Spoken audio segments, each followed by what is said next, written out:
Hey everyone, my name is Larissa and today we will be reviewing AICE International History Chapter 3.2. Let's get right into it. Chapter 3.2 is Why did the League of Nations fail to keep the peace in the 1930s? One of the League's key aims, based on Wilson's 14 points, was to reduce armaments to prevent another arms race. Although many countries had agreed to this in the Treaty of Versailles and the League of Nations Covenant, by 1930, most had not actually reduced their weapons. To address this, the League organized the World Disarmament Conference in 1932. At first, there was a lot of optimism. Over 60 nations attended, including the USA and the USSR, and there had already been years of preparation.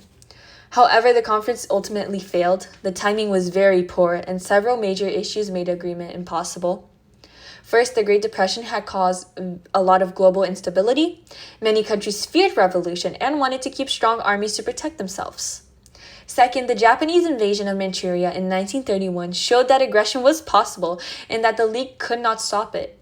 This made countries even less willing to disarm. Third, Hitler created further tension. He argued that Germany had already reduced its army under the Treaty of Versailles, while other countries had not. He demanded that if others would not disarm, Germany should be allowed to rearm. Some countries thought the argument was reasonable, but France strongly opposed it because it feared a stronger Germany. Confronted with this French refusal to negotiate, Hitler withdrew Germany from both the Disarmament Conference and the League of Nations in October 1933. As a result, disarmament completely failed. Countries began increasing their armaments instead of reducing them, and the conference ended without achieving anything. Next, let's discuss reasons for and actions taken in the response to the crisis in Manchuria and Abyssinia. Another major reason for the League's failure was its inability to deal with aggression from powerful countries, especially in Manchuria and Abyssinia. In 1931, Japan invaded Manchuria, which belonged to China. China appealed to the League, which ordered Japan to withdraw. When Japan refused, the League set up the Lytton Commission to investigate. However, this process took a very long time. While the investigation was happening, Japan simply just took full control of Manchuria and renamed it Manchukuo.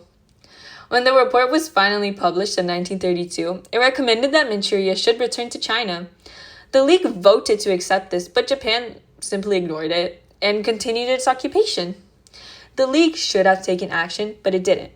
Britain and France were not willing to impose sanctions or go to war, especially during the Great Depression. Without their support, the League was powerless. This showed that the League could not enforce its decisions, especially against strong countries. A similar situation also happened in Abyssinia in 1935. Italy, under Benito Mussolini, invaded Abyssinia, which was a member of the League. The League clearly condemned this act of aggression and discussed possible action. However, Britain and France faced a very serious dilemma. They wanted to support the League, but they also wanted to maintain good relations with Italy, which they saw as an important ally against Germany. As a result, the League imposed economic sanctions, but these were very limited and did not include important resources like oil. This made them completely ineffective. At the same time, Britain and France secretly negotiated with Italy through the Horde-Laval Pact. This plan would have given Italy total control of most of Abyssinia. When this became public, there was strong opposition. Many people saw it as rewarding aggression. The plan was abandoned and both Hare and Laval resigned. However, the damage was already done. The League's credibility was seriously weakened and Italy completed its invasion. Mussolini then moved closer to Hitler and eventually left the League. Break. I'm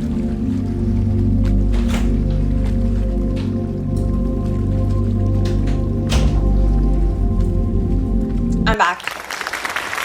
I know you missed me.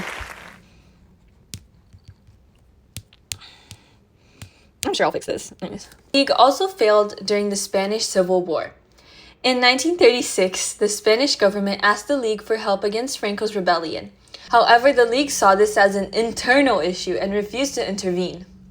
Instead, Britain and France set up a non-intervention committee to prevent foreign involvement. However, Germany and Italy ignored this and supported Franco. Even when it became clear that foreign countries were fully involved, the League still didn't do anything, claiming that there was not enough evidence. In reality, Britain and France did not want to risk war.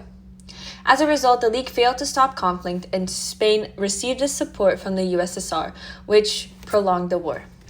In 1937, Japan launched a full invasion of China. Once again, China appealed to the League, but no action was taken.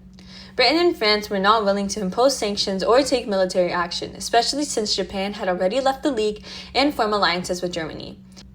This just fully shows that the League could not act without the support of its strongest members, who were not willing to participate in any wars or form of conflict. Breaking news! The League of Nations has once again done absolutely nothing. Earlier today, Japan invaded Manchuria. The League responded quickly by opening an investigation. That's gonna take about a year. In other news, Benito Mussolini has fully invaded Abyssinia. You would assume the League would fully impose sanctions, but those sanctions are not gonna include oil or anything important. Anyways, Italy continued its invasion. Meanwhile, Adolf Hitler has left the League and started rearming. The League strongly disagrees with this action. No further action will be taken. And finally, foreign countries are intervening in the Spanish Civil War. The League has decided to remain neutral, but like any other country is like fully going to be involved. So the League didn't do anything again. So in conclusion, the League of Nations continues to exist emotionally, not functional at all. Thank you so much for watching. This does conclude our summary of chapter 3.2 for AICE International History. I wish you the best of luck with your studies. Bye bye!